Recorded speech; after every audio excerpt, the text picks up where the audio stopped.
and a very warm welcome. You're watching Gravitas with me, Raisha Sehgal.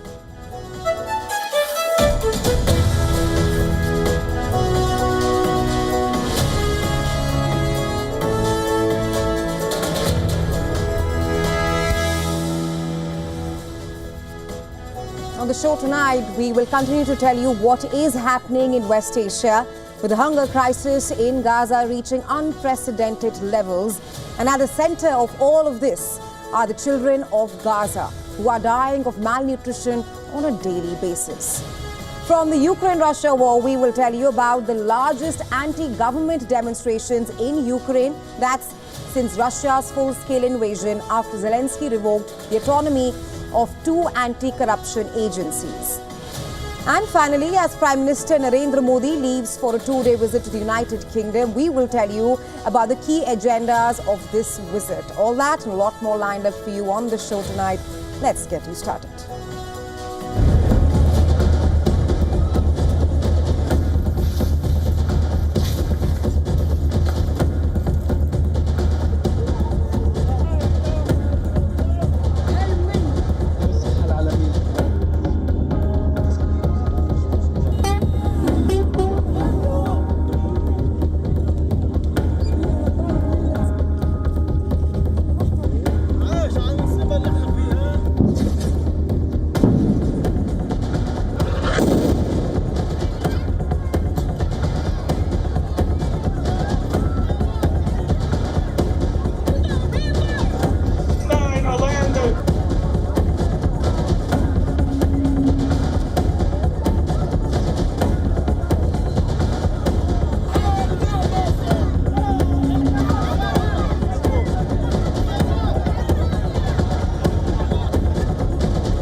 The humanitarian crisis in Gaza has reached catastrophic levels, with the 21-month-old war showing extremely dim signs of ending soon. According to Gaza's health ministry, at least 25 Palestinians have died from starvation, and that's in the last 48 hours. These deaths bring the total number of people who have died from malnutrition since the outbreak of the war to 111. Aid organizations and UN officials now warn of an accelerating famine as access to food, water and medicine remains scarce for millions inside the war-torn territory. The United Nations has described the conditions in Gaza as unmatched, with a level of death and destruction without parallel in recent times. The head of the UN's Palestinian Refugee Agency, Philippe Lazzarini, called the situation in Gaza, and I'm quoting here, hell on earth. Palestinian health officials say that children make up the vast majority of the starvation-related deaths.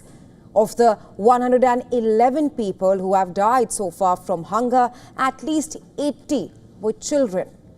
And most of these deaths have occurred in the past few weeks. Children are dying from malnutrition. Infants as young as 1 or 2 months old are dying from malnutrition. The crossings are closed and there is no access to medicine, treatment or food. My son's condition reflects the suffering of people of Gaza. May Allah have mercy on him. He died of malnutrition. We couldn't provide food for him and his older siblings. We couldn't provide milk. He was discharged from the hospital even though he hadn't recovered. Across Gaza, desperate families are scrambling for food. Along the Rashid Coastal Road, hundreds gathered hoping to receive food from passing trucks. But for many, those hopes were crushed as they returned home empty-handed, while some did not return at all.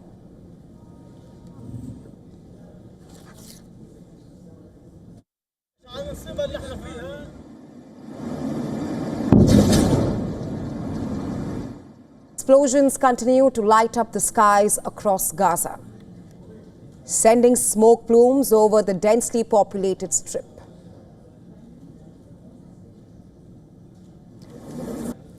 As Israeli military offensive intensifies amid the bombing, displaced Palestinians said that they have no choice but to risk their lives in the search for food and water.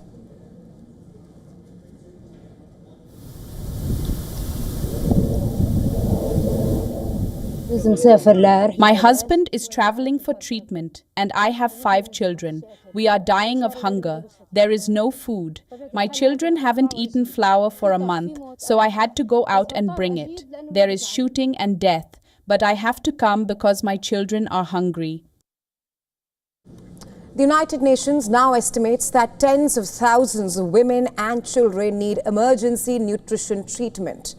Humanitarian access remains heavily restricted, food supplies are dwindling, and even basic requirements are now unaffordable. The UN's World Food Programme warned earlier this month that the cost of wheat in Gaza has skyrocketed to 3,000 times its pre-war price. Its emergencies director warned that up to a quarter of Gaza's population, around 500,000 people, are now living in famine-like conditions. A statement signed by over 110 humanitarian organizations, including Mercy Corps, the Norwegian Refugee Council and Refugees International, warns of mass starvation spreading across Gaza. They allege that tons of food, clean water and medical supplies are sitting idle just outside Gaza's borders, blocked from reaching those in need. The situation in Gaza today is drawing demonstrations globally as well. Gaza, you make us proud! By trying to make Palestine a land that is the sea to the river.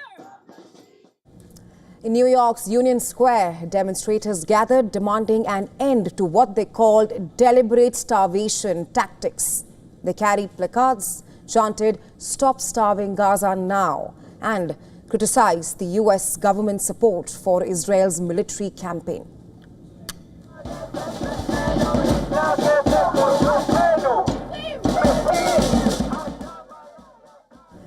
While in Tel Aviv, demonstrators also rallied against the blockade, holding sacks of wheat and images of malnourished Palestinian children.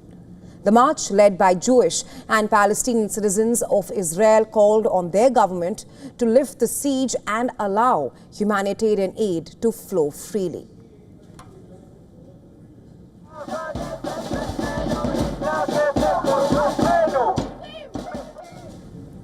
Meanwhile, in Jenin, in the occupied West Bank, Palestinian women took out a rally demanding an end to Gaza's starvation crisis. And amidst the mounting global pressure, demonstrators in Lebanon's Beirut also demonstrated against the growing hunger crisis in Gaza. The Israeli military released a video on social media claiming that 950, that's the total number of trucks of aid, are waiting in Gaza for international organizations to pick up and distribute it to the civilians.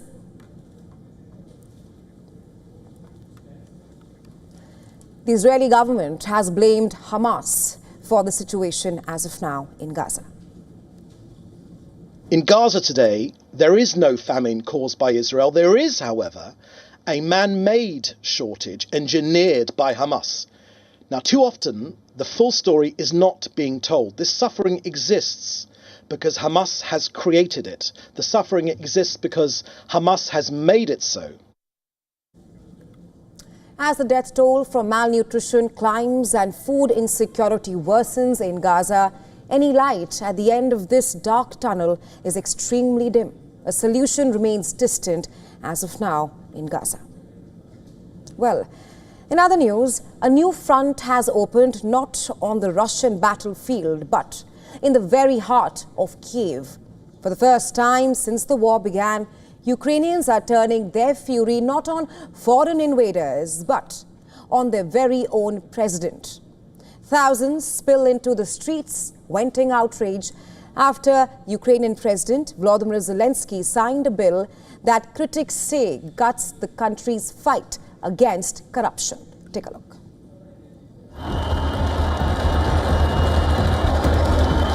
waving flags, holding placards and chanting shame.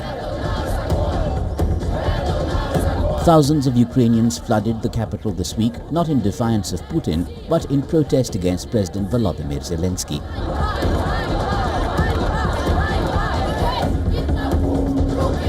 For the first time since Russia's brutal invasion, Zelensky faces a rebellion from his own people, not over strategy or surrender, but over corruption.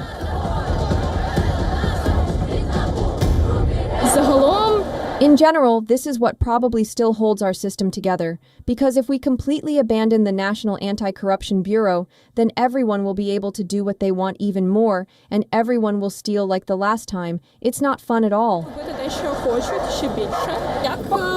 Considering that the primary objective of such protests is to express the will of the people and influence the authorities, it is an attempt to demonstrate what the people want. It is not simply to shame them and say that they are bad, but to convey an opinion.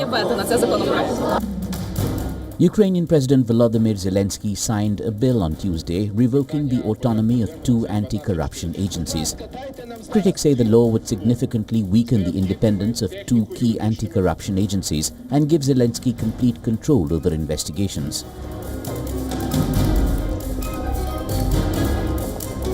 Recalling the spirit of Euromaidan, demonstrators are saying that Ukraine's sacrifices at the front must not be betrayed by corruption at the top.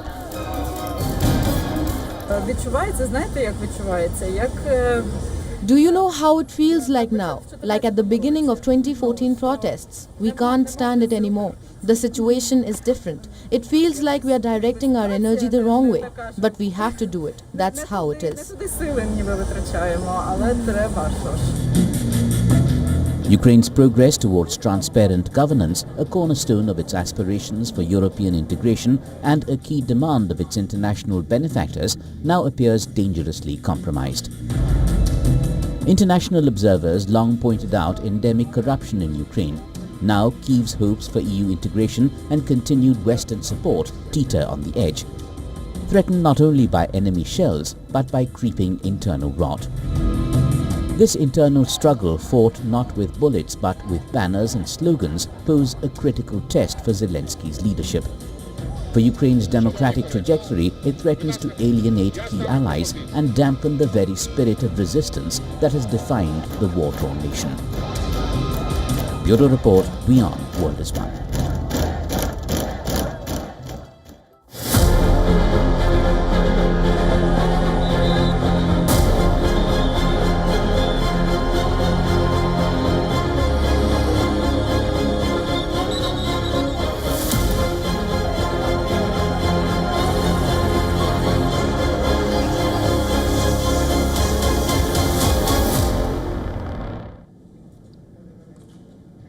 In the backdrop of the deadly and tragic Air Force plane crash in Dhaka, concerns mount over the safety of the Chinese-origin F-7 fighter aircraft. Urgent questions also arise for Islamabad, which relies heavily on the decades-old Chinese-made warplanes.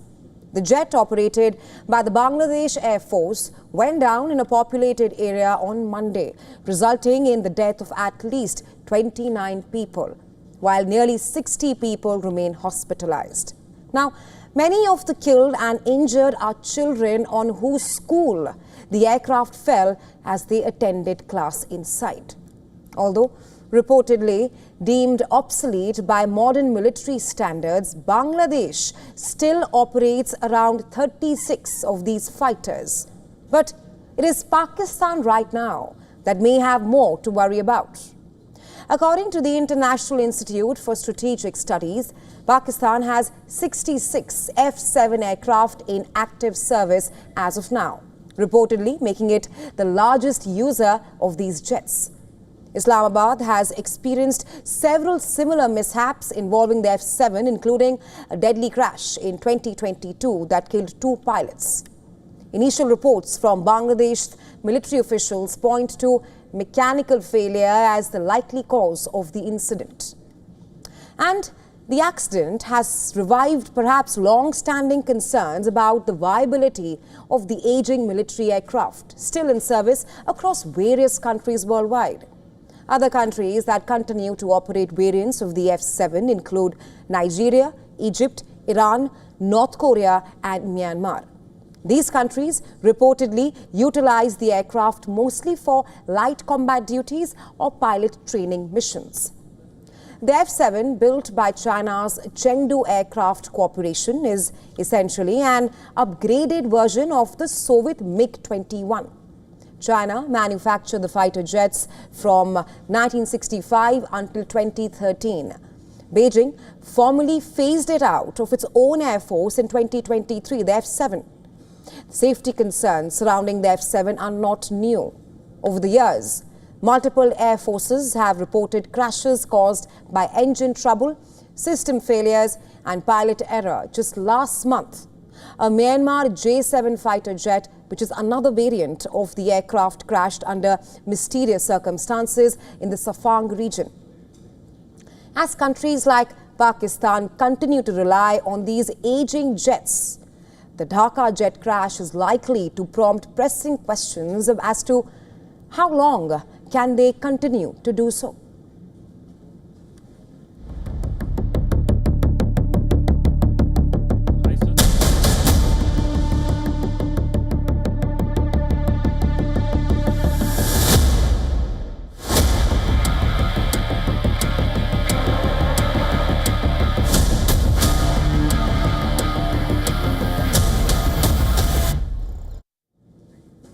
Prime Minister Narendra Modi heads to the United Kingdom. During the visit, New Delhi and London will be signing a landmark free trade agreement.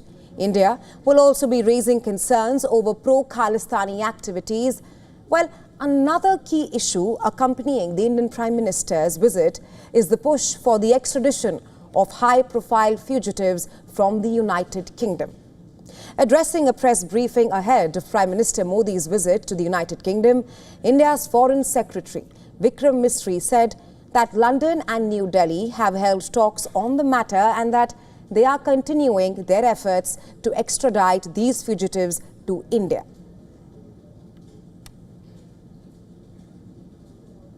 Fugitives from Indian law and Indian justice in the UK, these have been a matter of discussion between both sides, and we have continued to make the case for these fugitives to be rendered to India.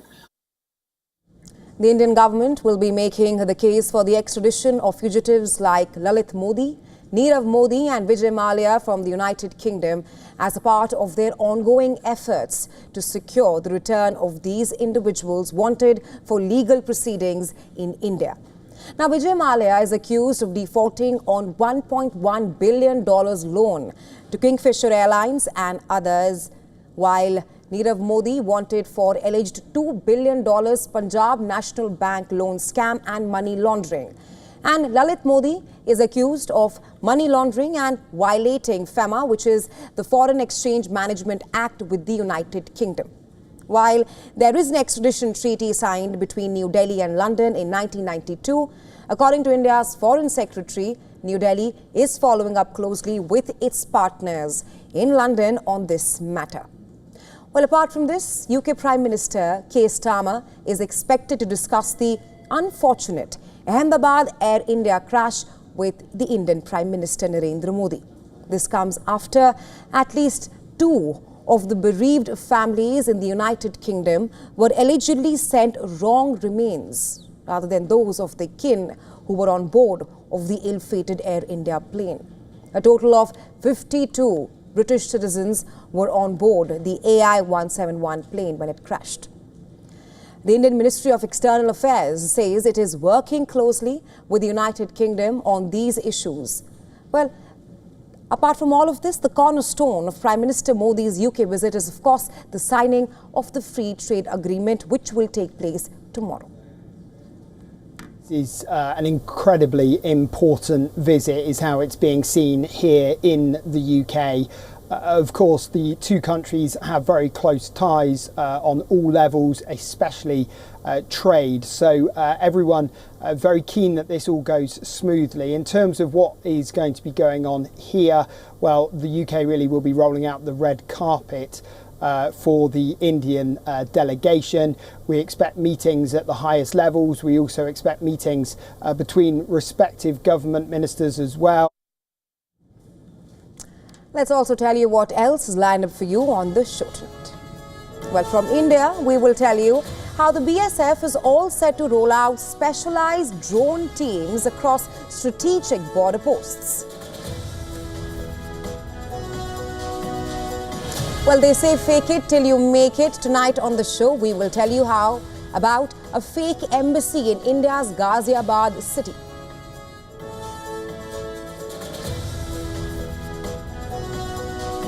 We will also tell you on Gravitas tonight if the COVID-19 pandemic quietly damaged your mind.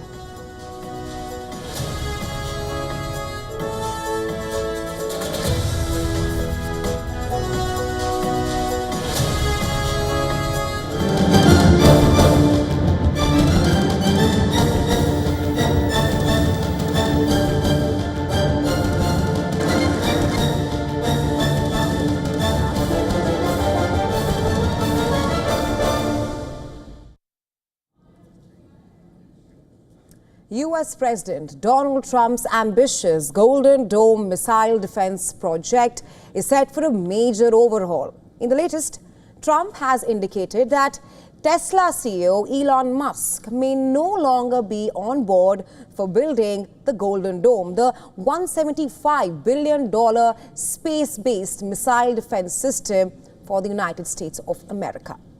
According to a Reuters report, the Trump team is expanding its search for partners in a bid to build the Golden Dome missile defense system. Elon Musk was earlier heavily invested in the scheme of things, but now, given the very public breakdown of the Trump-Musk bonhomie, the Pentagon is reportedly looking for new partners for the ambitious project. In April, SpaceX was leading a bid to build the Golden Dome with startups Anduril and Palantir. SpaceX had proposed to build a constellation of 400 to more than 1,000 missile defense satellites. But in June, when the ties between Musk and Trump crashed, the SpaceX CEO on his platform X vented his anger. But the question right now is who will serve as Musk's replacement in the Golden Dome project? While a mixed bag of startups and big defense contractors are among the possible options, these are the ones that Trump has shortlisted so far.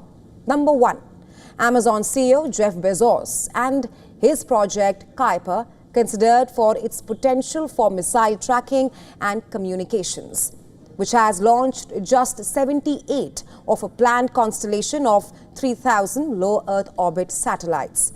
With this, the Trump administration has expressed openness to go beyond defense players and perhaps more towards commercial options. Number 2, traditional defense giants Northrop Grumman, known for to make space-based interceptors. Number 3, Lockheed Martin and L3 Harris, in demand for missile warning systems and tracking advanced tech. Besides these, White House officials have also reached out to new entrants like rocket companies Stoke Space and Rocket Lab. But the question is, how easy or difficult would it be to replace Musk and his SpaceX, which has a track record of launching more than 9,000 of its own Starlink satellites, as well as significant experience in government procurement?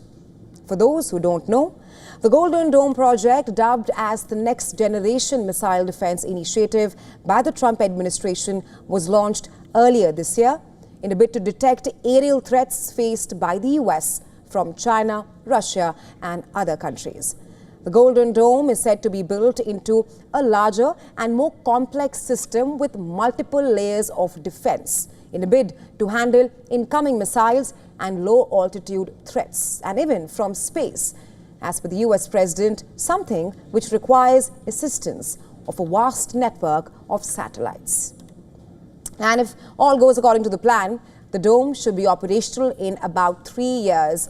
That's by the end of Trump's time in office. As of now, time is ticking.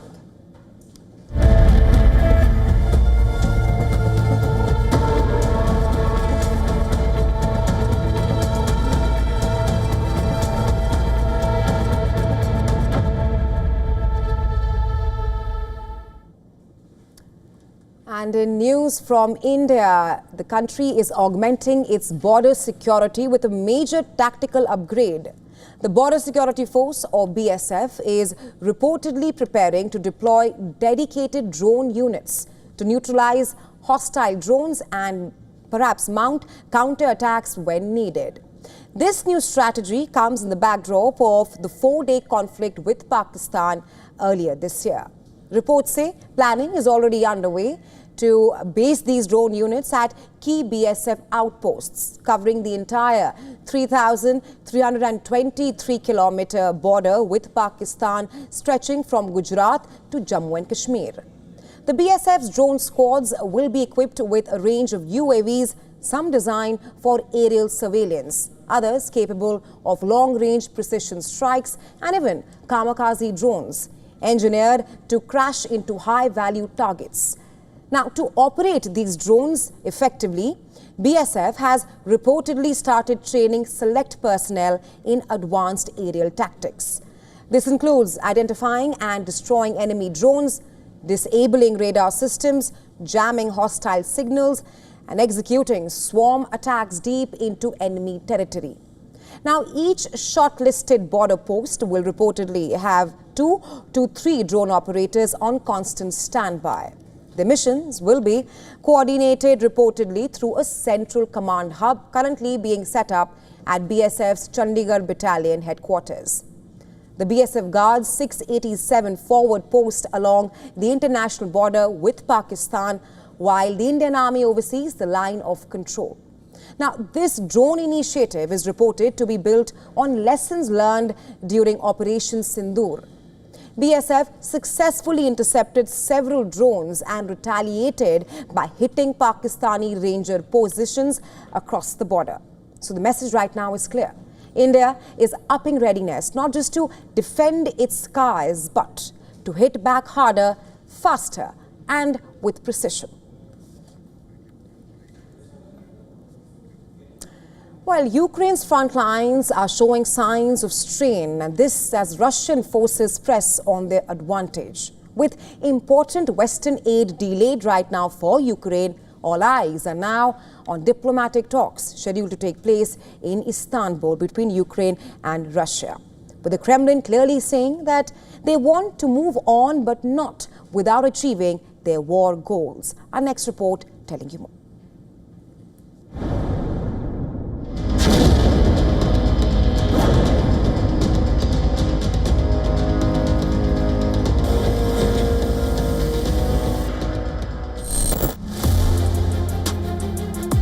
A chilling vortex of war grips Ukraine, its front lines buckling under the blow of Russian forces, while its skies are torn apart by a barrage of aerial terror. The ground trembles beneath the unending thud of artillery on the eastern axis, particularly around Pokrovsk. Ukrainian positions are under immense sustained pressure, with Russian forces making incremental yet relentless advances. The situation is similarly dire in the north, around Sumy, where cross-border assaults and intense shelling continue unabated, forcing civilians to flee once peaceful towns. Even Kharkiv, Ukraine's second-largest city, remains a constant target, its outskirts a deadly battleground, as Russian forces attempt to probe and penetrate defenses.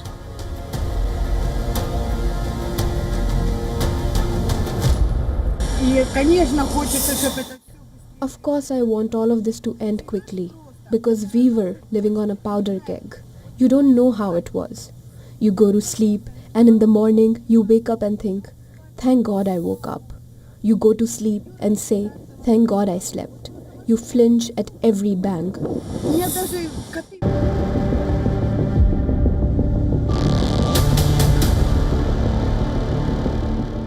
Adding to the ground reality is a dramatic escalation in Russia's aerial assault. In recent weeks, Ukraine has endured an unprecedented deluge of drones, missiles, and devastating glide bombs.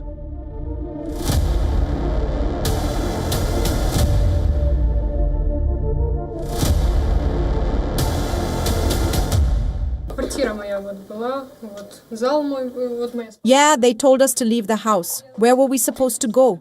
So we ran away without taking anything with us and left. It must have been about 2 weeks after we ran away. They were probably hanging out here, and now the apartment has turned into ruins. As the skies and the front lines burn, Ukraine finds itself in an increasingly defenseless state. The promised deliveries of crucial Western weaponry, particularly the life-saving Patriot air defense systems, capable of countering Russia's advanced missiles, remain agonizingly slow to materialize. Kyiv announced that it lost its first French-supplied Mirage 2000 fighter jet during a mission on Tuesday, adding to the list of fighter jets including American F-14s, which have been downed by Russian forces during combat. Ukraine and Russia held a meeting in Istanbul for the third round of peace talks, haggling over prisoner exchanges and territory. Moscow has made it clear that there couldn't be any miraculous breakthrough, but Kyiv remains hopeful. Bureau Report, WION, World is One.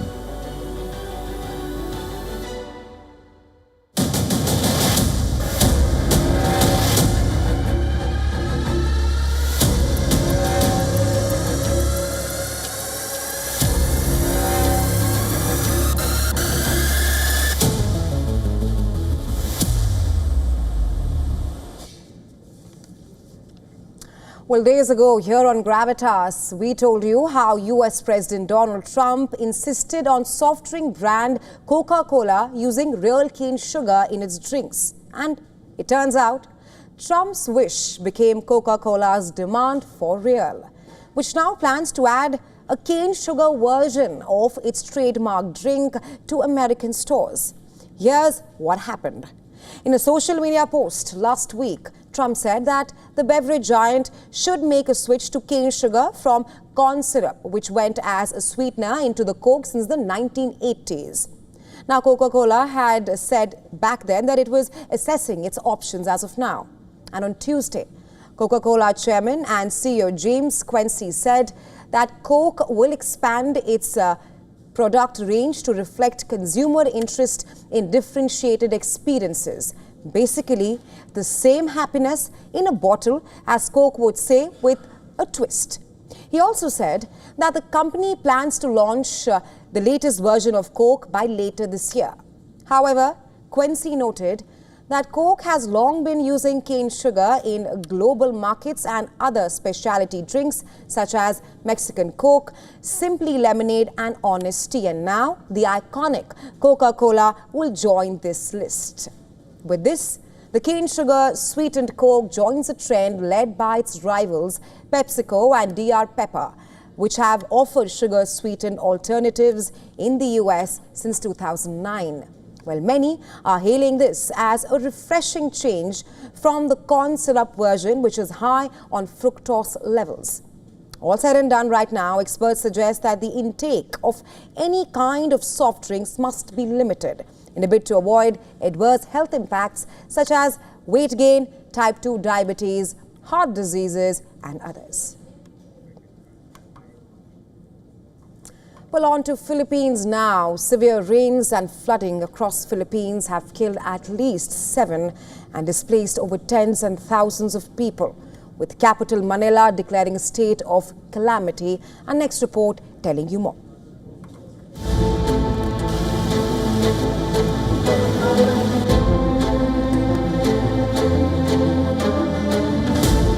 Heavy rains and thunderstorms lashing across the Philippines have brought life to a standstill.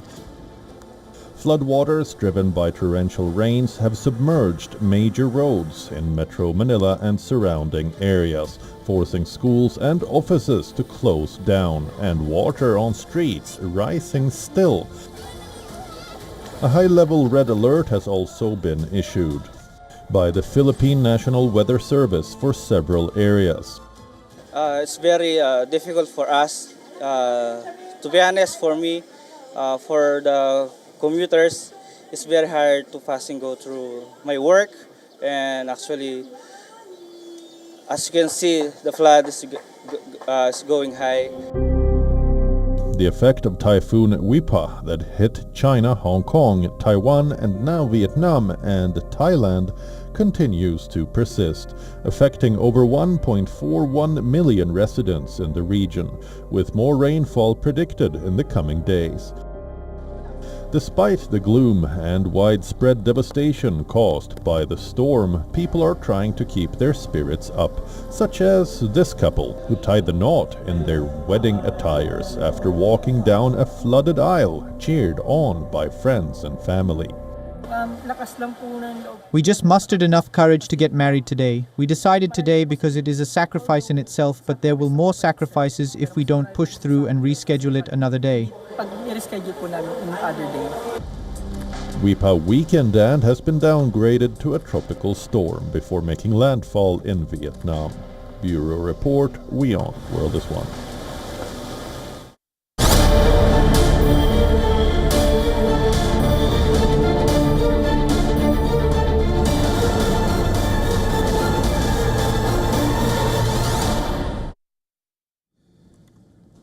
A grand diplomatic charade unravelled in a quiet suburb of Delhi.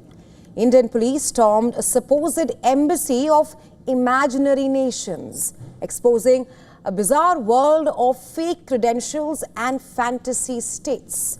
In Ghaziabad, investigators uncovered a fraudulent embassy operating from a nondescript residential building, complete with opulent vehicles, sporting bogus diplomatic plates and walls lined with invented insignia. The supposed ambassador, a master of deception, presented himself as the ambassador of 3 self-created countries. Well,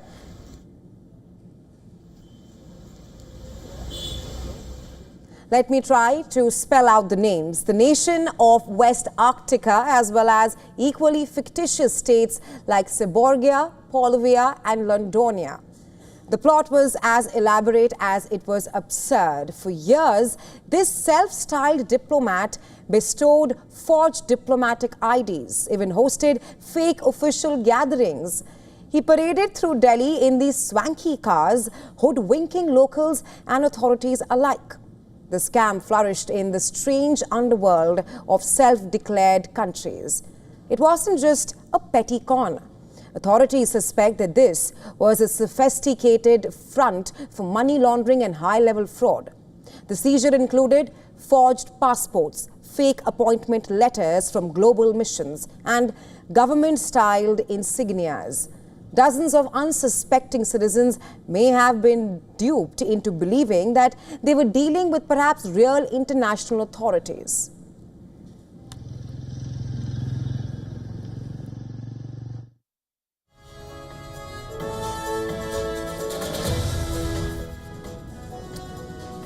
Well, Russia has tightened its grip on online censorship. Platforms like Facebook and Instagram have been banned since 2022, but now even online searches might land citizens in trouble. Duma, the lower house of the Russian parliament, has passed a bill that will fine citizens for merely searching online for what it calls extremist content. That includes material linked to banned political groups, LGBTQ+ organizations, and even tech platforms like Meta. Meta, the parent company of Facebook and Instagram, has already been declared as an extremist organization by Russia. Now, lawmakers are pushing for WhatsApp, also owned by Meta, to be included in a list of restricted software, calling it a national security threat in Russia. Well, according to a Reuters report, nearly 70% of Russians use the messaging app every day. And the report says that if WhatsApp exits, the Russian market, it will likely boost the reach of Max. It's a newly launched state-backed messaging platform designed to integrate with government services. The Kremlin frames it as a move towards digital sovereignty, the idea that a nation should control its own digital infrastructure, platforms and data. But while that concept is not new, it's being stretched in Russia to justify broader censorship. The new law penalizes users who intend to access extremist material and not those who accidentally land on banned content. Rights groups fear the vague language of the bill could lead to abuse from blackmail to mass surveillance. But this trend is not just limited to Russia. China pioneered a version of digital sovereignty with its Great Firewall, restricting access to global platforms while also promoting domestic giants like WeChat and Baidu. India has banned hundreds of Chinese apps since 2020, citing national security and data privacy concerns. Turkey and Iran have both demanded foreign platforms store data locally and also follow domestic laws. Not just that, even the European Union is pushing its own version through the Digital Markets Act, cloud rules, and desire to curb US big tech dominance. Well, residents of India's capital, New Delhi city, woke up to intense rainfall as parts of the national capital and the NCR region received heavy rainfall. India's opposition is blaming the ruling party for waterlogging in parts of Delhi NCR. And the Bharatiya Janata Party is responding to the claims. As rain pounded Delhi, the Aam Aadmi Party took a dig at the Delhi government. AAP's Atishi and Saurabh Bhardwaj raised questions by sharing videos of apparent civic mess. AAP leader Saurabh Bhardwaj shared a video on his social media showing a civilian wading through the heavily waterlogged street through an inflatable boat. Bharatiya Janata Party leader Pradeep Bhandari was quick to respond, claiming that Delhi under BJP and leadership of Rekha Gupta has achieved what the AAP could not in the last 10 years. Doubting BJP's leadership, he shared a picture of Delhi's underbridge called the Minto Bridge that saw smooth traffic movement this morning despite rainfall battering the national capital. The AAP, led by Arvind Kejriwal, lost power in Delhi early this year to the BJP after over 10 years of rule. The AAP had won the Municipal Corporation of Delhi MCD polls but chose not to take part in the mayoral election after its assembly poll defeat, saying it did not receive the numbers. Several areas in South Delhi, to name some, ITO and Mehrauli-Gurgaon Road experienced traffic jams due to water accumulation and slow-moving vehicles. Widespread traffic congestion was reported from parts of North and South Delhi as well. India's weather body has predicted light to moderate rainfall for the capital over the next few days and has also issued an orange alert for the capital.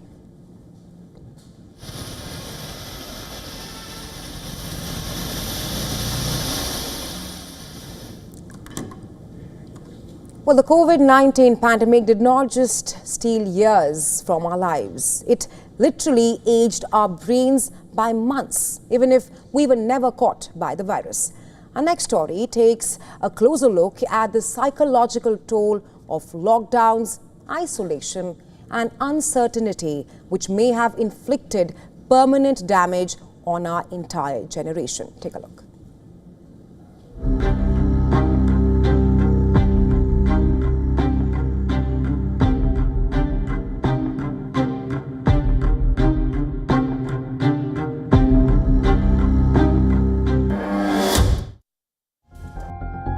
For over 2 years, humanity collectively endured a crucible of uncertainty, fear, and profound behavioral shifts. Lockdowns confined us. Social interactions dwindled, and a constant low-level hum of anxiety became the background noise of daily life. While the immediate focus rightly centered on vaccine development, hospital capacity and mortality rates, an insidious, less obvious battle was raging within our minds. Using brain scans from a very large database, British researchers determined that during the pandemic years of 2021 and 2022, the brains showed signs of aging, including shrinkage. The research has been published in Nature Communications. What's interesting is that even in the absence of COVID-19 infection, living through the pandemic was associated with accelerated aging of the brain. The implications stretch far beyond academic curiosity. Brain aging typically occurs gradually over decades, not months. The fact that the environmental stress alone could accelerate this process suggests we may have fundamentally underestimated the neurological cost of societal upheaval.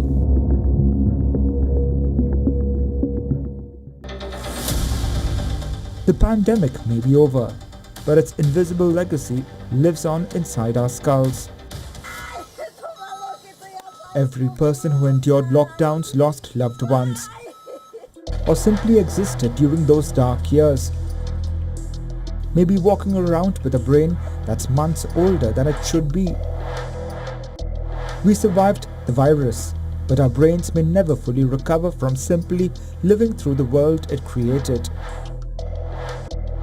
Bureau Report, WION, World is One.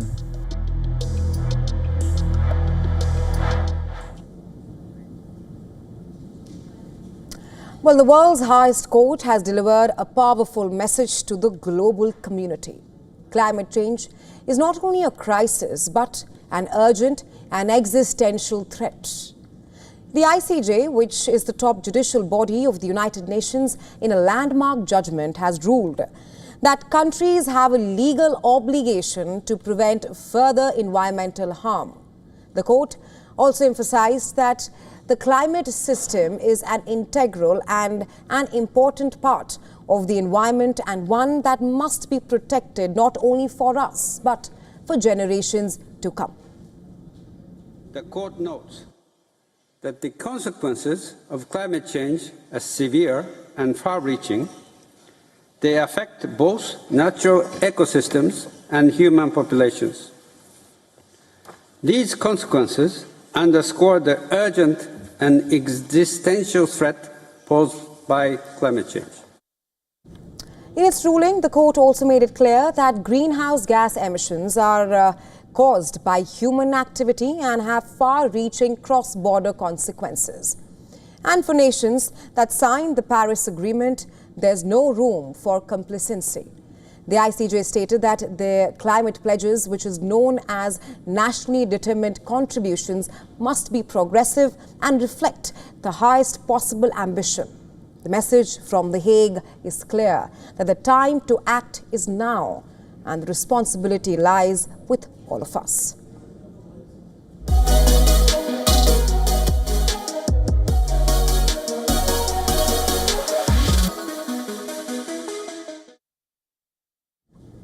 Well, scammers are increasingly using AI, artificial intelligence, to conduct various types of fraud, creating a new wave of concern for individuals and institutions alike.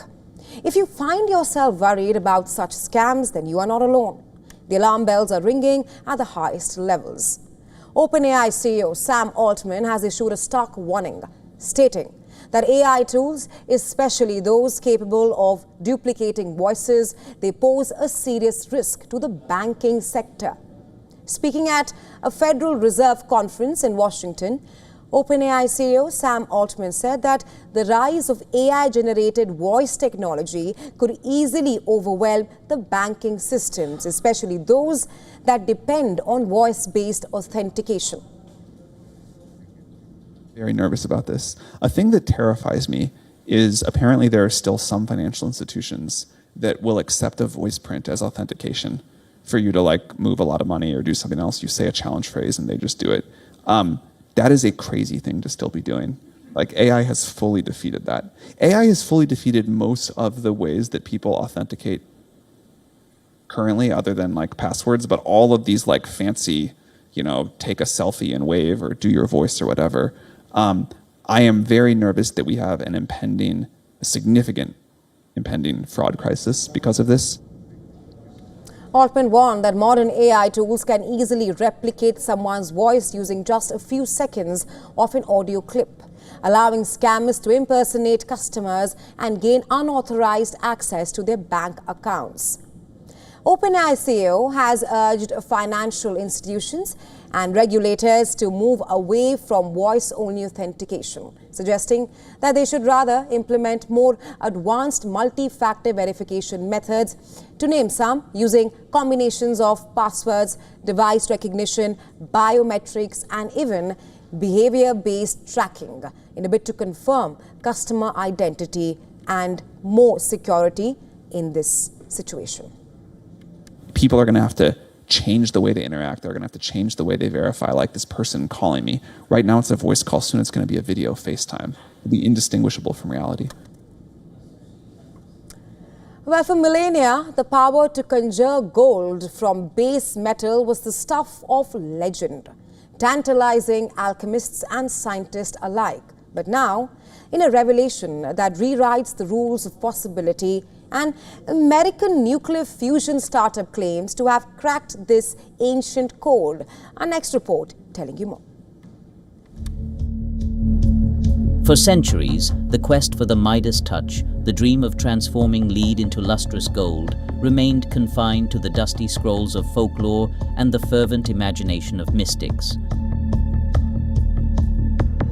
From jewelry to electronics, from the SIM card in your phone to space travel, and as the safest investment option, gold shines bright.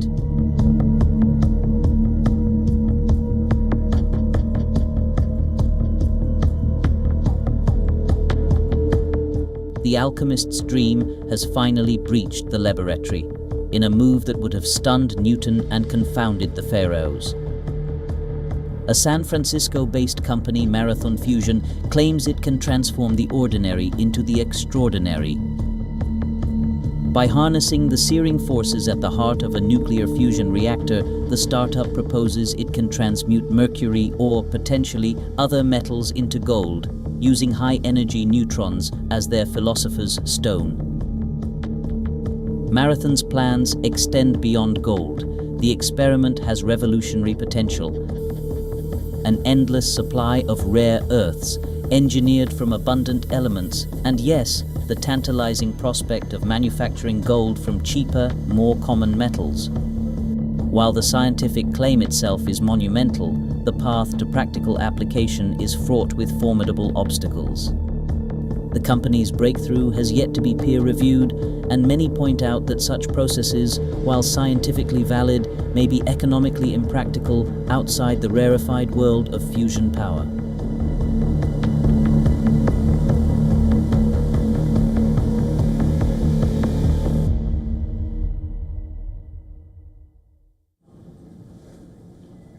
Well, every year, the Henley Passport Index ranks the world's passports by the number of destinations their holders can access without a prior visa. This year, India's passport recorded the biggest jump globally, moving up 8 spots to 77th place from 85th last year. Now, Indian passport holders can now travel to 59 countries either visa-free or with visa on arrival. That's number 59. Offering visa-free access includes other countries, includes Malaysia, Indonesia, Maldives and Thailand. While Sri Lanka, Myanmar and Macau offer visas on arrival. However, travelers are advised to check destination-specific rules as entry requirements can vary based on time, purpose and stay duration as well. The 2025 index underscores a clear shift in global mobility, with Asian countries dominating the top ranks. And Singapore leads the world, offering visa-free access to 193 destinations, the highest of any passport. Japan and South Korea follow closely with access to 190 destinations each. The United Arab Emirates continues its impressive climb, ranking 8th worldwide after rising 34 places in a decade. China too has seen major progress, jumping from 94th to 60th since 2015, largely by expanding visa-free agreements with countries in the Gulf and South America. While Asia rises, European nations remain strong contenders. 7 EU countries, including France, Germany and Italy, share the 3rd spot with access to 189 destinations.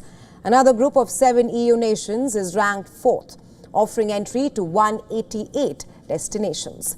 At the bottom of the ranking is Afghanistan, with its citizens able to access just 25 destinations without a visa, a gap of 168 destinations compared to Singapore. Meanwhile, the US and UK have slipped in influence. Experts attribute the shifting rankings to proactive diplomacy and strategic travel partnerships among emerging nations.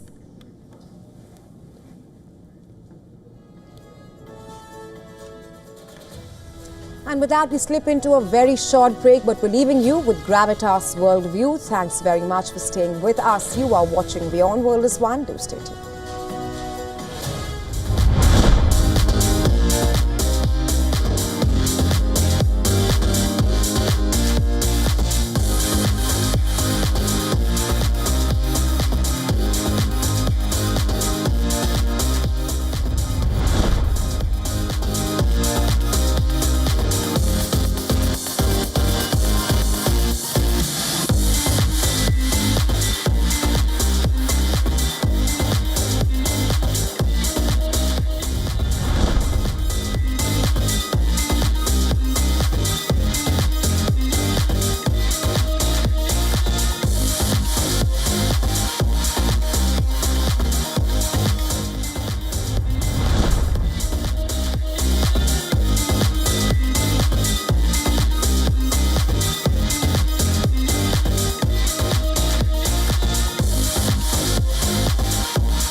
From the bustling trading floors of Wall Street to the vibrant exchanges of Asian stock markets, WION breaks it down for you to make sense of what's happening, as we reveal the key factors behind events, strategic battles, and the game-changing business decisions that shape the world. We bring you all of this and more on World Business Watch. To bring the benefits of the Subhash Chandra Show to your educational institution, teachers and students, send an invitation to Juhi Jha at juhi@such.org.in. The Earth is sending distress signals. Wildfires, droughts, and melting glaciers. Can we reverse the damage? Explore the harrowing effects of climate change. It's a wake-up call. Global emergency. Climate Tracker on WION World is One. WION, India's global voice, the channel that brings you the biggest stories from across the world through India's lens.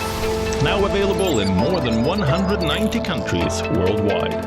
Because we believe that the world is one. Watch us in Africa, Europe, USA and Canada, South America, Asia Pacific, Middle East and North African regions. Also available on these digital platforms across the world.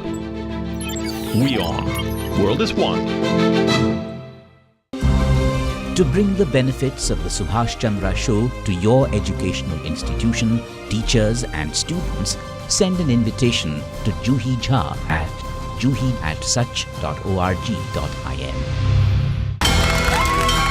From the bustling trading floors of Wall Street to the vibrant exchanges of Asian stock markets, WION breaks it down for you to make sense of